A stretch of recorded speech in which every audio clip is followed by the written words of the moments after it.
بسم اللہ الرحمن الرحیم۔ السلام علیکم ورحمۃ اللہ وبرکاتہ۔ ہم بستری جمعرات کو کیوں ضروری ہے؟ حضرت عائشہ صدیقہ رضی اللہ عنہا نے عرض کیا، یا رسول اللہ صلی اللہ علیہ وآلہ وسلم، عورتوں کو تو بہت سا ثواب مل گیا ہے، مردوں کے بارے میں بھی ارشاد فرمائیے۔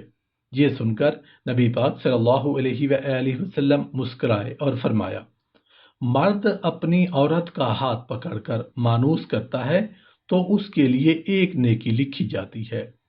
جو مرد پیار سے اپنی بیوی کے گلے میں ہاتھ ڈالتا ہے تو اس کے ہاتھ میں 10 نیکیاں لکھی جاتی ہیں۔ جب وہ اپنی بیوی سے مباشرت کرتا ہے تو دنیا ما فیہا سے افضل ہوتا ہے۔ جب غسل کرتا ہے تو بدن کے جس بال پر سے پانی گزرتا ہے اس کے لیے ہر بال کے بدلے میں ایک نیکی لکھی جاتی ہے، اور ایک گناہ معاف ہو جاتا ہے، اور ایک درجہ بلند کر دیا جاتا ہے۔ اور غسل کرنے کے عوض میں جو چیز دی جاتی ہے وہ دنیا و ما فیہا سے بہتر ہوتی ہے۔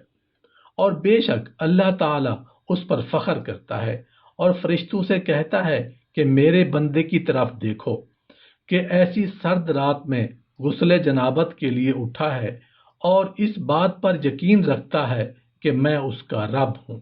تم اس بات پر گواہ رہو کہ میں نے اس کو بخش دیا۔ جمعرات اور جمعہ کو ہم بستری اور غسل کرنے کی ترغیب اس لیے دی گئی ہے کیونکہ مردوں کو نماز جمعہ کی ادائیگی کے لیے جامع مسجد جانا ہوتا ہے، تاکہ آتے جاتے کہیں نظر پڑنے سے طبیعت میں کسی قسم کی پراگندی پیدا نہ ہو، اور خواہش نفس سے اطمینان ہونے کے سبب نماز اور خطبہ میں دل جمعی حاصل ہو جائے۔ حدیث نبوی صلی اللہ علیہ وآلہ وسلم ہے کہ مرد کا اپنی بیوی کے ساتھ اکٹھے ایک بستر میں سونا افضل ہے، علیہ یہ کہ یہ کسی ایک کو عذر ہو۔ اس لیے کہ مقصد ہم بستری کرنا نہیں، بلکہ مقصد بیوی کے دل کو خوش کرنا ہے۔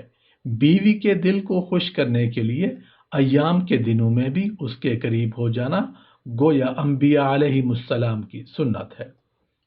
بیوی سے ہم بستری یعنی جماع کے لیے دن کی بنسبت رات کا وقت زیادہ اچھا ہے، اور اسلامی مہینوں کے اعتبار سے پہلی اور 15ویں اور آخری رات کے علاوہ بقیہ راتوں میں ہم بستری کرنا چاہیے، کیونکہ روایات سے معلوم ہوتا ہے کہ ان 3 راتوں میں شیاطین زمین پر زیادہ پھیلتے ہیں، اور ہفتہ کے اعتبار سے جمعہ کی شب میں بعض فقہا نے جماع یعنی ہم بستری کو مستحب لکھا ہے، اور شب میں بھی شروع حصہ کی بنسبت شب کا آخری حصہ زیادہ مناسب ہے کہ رات کے ابتدائی حصوں میں سو لیا جائے تاکہ دن بھر کی تھکن سے راحت ملے اور مکمل سکون حاصل ہو۔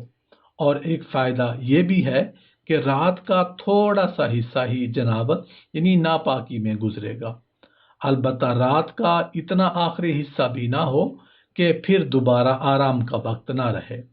کچھ دیر اس کے بعد بھی آرام کر لینا چاہیے۔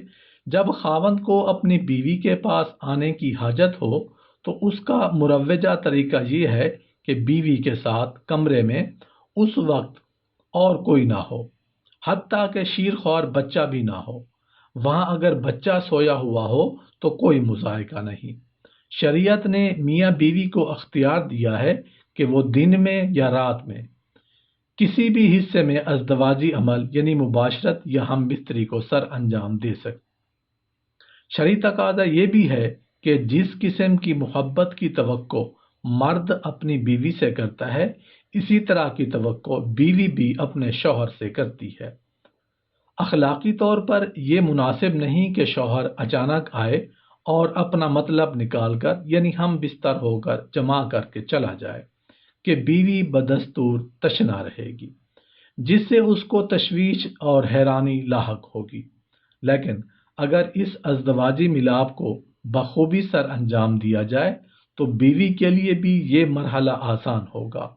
خاوند کو چاہیے کہ جب وہ اپنی ضرورت پوری کر لے تو بیوی کے پاس سے فوراً نہ ہٹے، کیونکہ اس سے بھی بیوی کو تشویش لاحق ہوتی ہے، بلکہ مرد اس کے بعد بیوی کے ساتھ تادیر موجود رہے تاکہ یہ یقین ہو جائے کہ بیوی کی حاجت بھی پوری ہو چکی ہے۔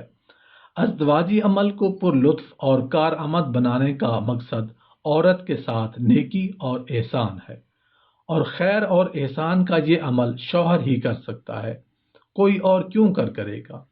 اس لیے شوہر کو چاہیے کہ اپنی سی ہر ممکن کوشش کرے کہ بیوی بھی لطف زوجیت حاصل کر چکی ہے۔